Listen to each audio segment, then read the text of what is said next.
ET Now Startup Central. We have a special edition today broadcasting from day one of the Surge Conference, which is coming for the first time to India.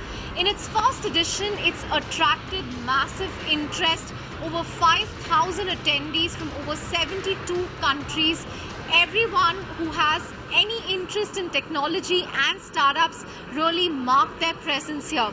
Over the next 20 minutes, we have a power-packed lineup of speakers at Surge, and we're really opening the show with a unicorn, Snapdeal's co-founder Rohit Bansal, who spoke to ET Now's Rahul Daima on the recent funding that they raised, the overall environment, and if a correction is due. Let's listen in. I don't think the focus areas will change for us this year. They will stay the same, which is again technology, logistics and payments. And we'll continue to invest more heavily, more aggressively, and be even more innovative than we have been in these three areas going into 2016.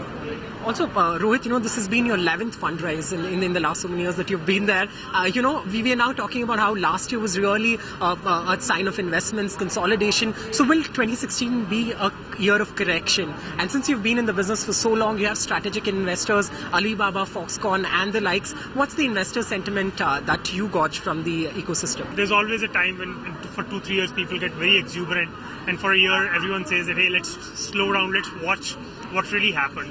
So I don't think that year really should be treated as correction year, but I would say it's largely wait and watch, that hey, we've done so many things in the last 2-3 years, let's actually seeing some outcome of this activity. And actually it's a good year for industry also, because then just it kind of resets the focus for everyone on the right things. And solid companies survive through. Absolutely, because otherwise, when there's exuberance and sometimes companies companies tend to get exuberant, you sometimes don't know what are the right things to focus on, and this recalibration is always a good thing to bring back everyone's focus on the right thing. All right. Rohit, we've been talking to a lot of startups, investors who say funding cycles are becoming a little tough. There's more focus on unit economics that you mentioned, profitability and things like that. So as far as Snapdeal is concerned, cash burn, discounts, are they on the downhill as far as Snapdeal is concerned? So it's actually a very interesting conversation. There's a great perception that there's a great deal of discounting on e-commerce. I can't comment about other companies, etc. But for us, the two largest areas of investment, surprisingly, for most people, are logistics and technology. And then I think somewhere number 3 or 4 is marketing and promotion. So we are happy with the perception that there are a lot of discounts. But I think any business that does not continue to focus on their fundamentals, they're not building a healthy enough business. Targets you've set for yourself to really be the number one player, what strategy do you have in mind? So actually, in terms of number of users, we are already far larger than any other e-commerce company in the country. And we're also thinking about it a lot as to what should we really be aspiring to do. And we very strongly believe as a company, in the present era of India, especially in an ecosystem or in a market where smartphone is the primary medium of consumption, where people are using their smartphone 10, 20, 30 times a day, for you to be relevant and create influence and create impact, it's very important for you to be relevant to users every day. And as a result, we very strongly feel the company that's going to be the most successful in the long run is going to be a company with the largest number of repeating users. We all know now that the mobile strategy of the big players, Myntra has backtracked. They have actually launched their mobile website while Flipkart has put plans on hold. From the beginning, Snapdeal has maintained that's not really the strategy to go after. So now you feel your stand is vindicated? We as a company, we end up spending far less time thinking about other market players than other people think that we do. What's very important for us is, are we doing the right thing? And we've always, as a company, kept users at the center or consumers at the center of our decision making. And we saw the data that, hey, a large number of users now have smartphones and they're using the internet on smartphone. But a very equally large number or a very large number still choose to use their PC for different things. It's important for us to be available on both platforms and, more importantly, customize our offering for what these platforms are being used for, rather than being too internally focused and saying that, hey, we want to do this or we don't want to do this. You heard out Rohit Bansal there talking about how solid companies will still thrive. And that's a sentiment getting echoed by ace investor Vani Kola of Kalari Capital as well. Remember, some of her investments include the likes of Myntra and Snapdeal. And she believes that companies that focus on basics, that focus on unit economics, will do well in the current environment. And that's exactly the advice she's giving to portfolio companies. Let's listen in. If you were focused as an entrepreneur in building a long-term business and you have a unique value proposition, I don't think anything changes, because markets do go through ups and downs. It's no different than a public market, or it's no different than a Sensex. It doesn't go on a straight line, and we know that even a ECG, if it is straight, that means you're dead. So it goes through ups and downs, right? And you have to be able to weather that, and any CEO leader need to be able to weather that. However, if you are expecting access to capital all the time and were expecting that at a very rich valuation that doesn't support the growth of your business and the core fundamentals of your business, that probably has changed. But most smart entrepreneurs probably saw this coming a year ago, that there will be sensibilities around capital. So at Kalari, we haven't changed how many companies we are going to invest in 2016 than 2015. So we continue to actively invest, but we are looking for founders who are building capital efficient businesses and are smart about how they work with access to capital and building a long-term business. Right. What is the most important advice that you're giving to your portfolio companies now, which other startups can also use, especially after all the euphoria last year? What are you telling them to do at this time? Three things. One is, be very clear where your competitive differentiation is. Don't build a Me Too company. Continue to hone in on your value proposition in a way that you are the product or service of choice to your customer, whether that's a consumer or an enterprise. So differentiation. That's point one. Second, you have to have deep clarity on your unit economics. Your unit economics has to make sense to indicate that this is a worthwhile business to build. If you're spending $10 to buy $5 of business, then it's not really a good business. Be very ruthless about focusing on strong unit economics. And third, modulate your cash burn and fundraising timelines. Fundraising is not zero, meaning that funds are available. It may not happen in 30 days, which anyway was an unrealistic expectation. Be prepared for 6 to 9 months to raise capital. But if you have 1 and 2, differentiation and unit economics, you will raise capital. Right. Vani, the trends we've been seeing in the last few weeks with respect to funding is that there is still money available in, the angel stage, the Series A, so to speak. And companies which are raising later rounds are getting smaller amounts compared to previous rounds. Is this going to dominate the scene going forward as well? And is it a sign that VCs want companies to be more capital efficient? Answer is yes. I think 2016, even 2017, I think companies that continue to make a lot of progress and don't use just capital as the differentiation. Before, what happened is ability to only raise capital seemed to have been the differentiation to why companies succeeded. Now it's back to core fundamentals, your product, your solution as the differentiation to building a business. Now, if there's one company in the internet space that's been in the news for all the wrong reasons, it's clearly food ordering app Food Panda. Be it governance lapses, layoffs, and even a strategy that's not working, and even a possible sale, it's really been a tough few months for Food Panda. However, its co-founder and CEO Saurabh Kochar is sounding confident. He says that they are witnessing a lot of traction and that a sale is certainly not on the cards. Let's listen in. For us, we've grown more than 10 times over the last year. We know that we are operationally profitable on every order. We know we are far ahead of any competition. I told you we very recently touched even 70,000 orders in a day.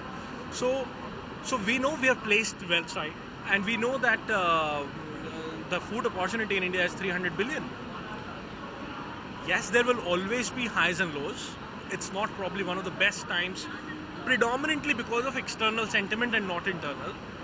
but it's fine. It will pass. Right. But in terms of unit economics, Saurabh, the food tech space is not the best space to be, because the average order in India is, far lower than other markets. So how are you really countering that issue and ensure that you make a profit on every order that you deliver? Because so much of the cost goes into logistics and delivery, which you don't gain. And on top of that, you have discounts so that, people don't go to other food ordering apps. How are you countering all this? One, we are profitable. We are operationally profitable on every single order, despite all you said. Despite we delivering and thereby having delivery costs, the art there is how to use technology and implementation together to bring down the costs. ऐसा तो नहीं है कि restaurants delivery नहीं कर रहे. They have been doing it all along, and they have been doing it profitably. In terms of how you're competing in the current environment, you're saying you're profitable on every order. Despite discounting, is it just technology that you're able to do that, or is it customer stickiness? How have you been able to achieve? It's a mix of everything. It's obviously a mix of most important thing, which is customer retention, which only comes when you're giving them a nice experience. You're only giving them a nice experience if you're focusing on, if you're doing delivery, then doing it right. And the only way to do it right is having technology. 99% of the orders that are on Foodpanda are completely automated with no manual intervention. 99%. What have you done to address some of the governance issues surrounding Foodpanda, both with respect to, your co-founder Rohit Chadda's conflict of interest related party investments, in terms of, some of your restaurants misusing the Foodpanda app, customers, taking charge of the loopholes. What have you done to really put the processes in place to address the governance concerns? We deserve quality. We deserve experience. And thereby, if there is anything going wrong, you deserve compensation. And we have been true to that. For that 0.1% coming to the answers, we have completely tightened our entire customer process, entire restaurant process. We have a 6-eye policy now. Every restaurant that goes live on Foodpanda goes through at least 3 people, and hoping they have all the 6 eyes. Post onboarding, there is what we call a weekly outreach program. We reach out to these guys, make sure that they are understanding our processes, they're working well in terms of operational metrics, and giving customer what they reach. Is it the last of the layoffs, or can we expect more consolidation? Okay, number one, layoffs. For us, they have been sign of our maturity. We have worked relentlessly, like I said, on technology to make sure everything is automated, to make sure delivery costs are impeccable, make sure that our last mile technology is helping us deliver all orders within the 35-minute window on average. These are the things that of course then kind of lead to some spare capacity, and that's why we had to kind of take some steps we don't want to. Now, one of the most anticipated launches here today was the launch of Ather Energy's electric scooter. Now, they're really tight-lipped on the price, but what's on cards as far as features are concerned? When is this really going to come to market? Let's find out in this interview. Everything that goes on this vehicle should be designed from grounds up for this vehicle. This is a very new industry. It's not unlike IC engines. A lot of stuff is coming in still new. So it makes even a small team can have a disproportionate amount of impact. That's why with a team of 90, close to 100 people now, we have been able to build pretty much everything in here. We have multiple engineering groups. We have a battery team, we have a hardware team, we have a software team, we have a product team, and all of them work in sync to build the entire product. Take us through the sales strategy and how do you plan to drive it? Right. So we're just done with the unveiling today. A few months from now is when our first experience center in Bangalore goes live. That's the same time we'll start offering test rides there, and we feel it only fair when we start offering test rides is when we'll start taking pre-orders. We'll start taking pre-orders eventually in 3 cities: Bangalore, Pune, and Chennai. That's the plan for version 1. Production should start by sometime by the end of the year, and that's when shipping will begin. And we will we're not a scooter company. We'll produce more than scooters. Eventually, we'll do bikes. We are already doing charging infrastructure. So by sometime in 2017, we should also start doing other product lines. Manufacturing is interesting. You have a manufacturing center here in Bangalore where if you would be manufacturing these bikes, in terms of numbers, how much would you, what sort of an investment has gone through it? Because if you're owning the entire supply chain, so to say, there's a significant investment that goes into it. Right. This investment is obviously heavily dependent on the scale that you work at. Currently, with Generation 1, we are looking at producing 10,000 vehicles in the first shot and maybe another 10,000 vehicles after that. So cumulatively, we are looking at spending something in the vicinity of 25 crores for manufacturing and probably another 40 crores, including what we've already spent over a 1 year horizon now for R&D and testing. How well capitalized are you to really take on these aggressive expansion plans once you launch and the orders start coming in? A lot of excitement there. How do you plan as far as investments, fundraising are concerned? Luckily, we have been. We've had very good investors backing us, ones who can continue to support a business in the really, really long term. Nobody's looking for a short-term exit. Nobody's got into this business looking at a 3-year plan. Everybody's talking about at least a decade-long vision. We're very well capitalized for the current plan, for the current scene. We should have no production until we start production and start rolling out units. And once we start seeing an uptick in the market demand beyond what we're already planning for today, we will raise further funds. Lastly, in terms of what the government can do to really help you folks out, subsidy is something, yes, even the four-wheeler market players are looking at, but is subsidy really something that will drive demand, or you think that people will largely start moving to electric vehicles? You just mentioned that in the next 10 years you see electric vehicles like this really overshadowing the petrol ones. Purely doing demand-side incentives, which are called the subsidies, are not enough.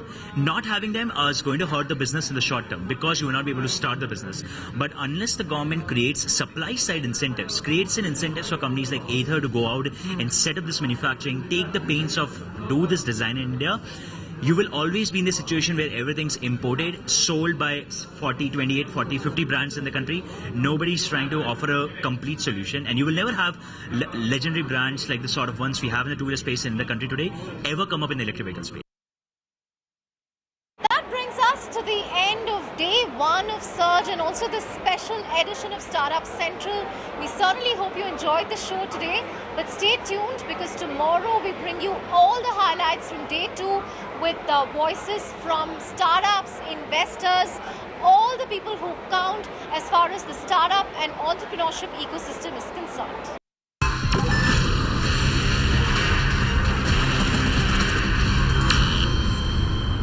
Find us on Facebook at facebook.com/ETNow and don't forget to click the like button. You can also follow us on Twitter at ETNowLive. To stay updated with all our programming, hit the subscribe button on our YouTube channel by logging on to youtube.com/user/ETNow.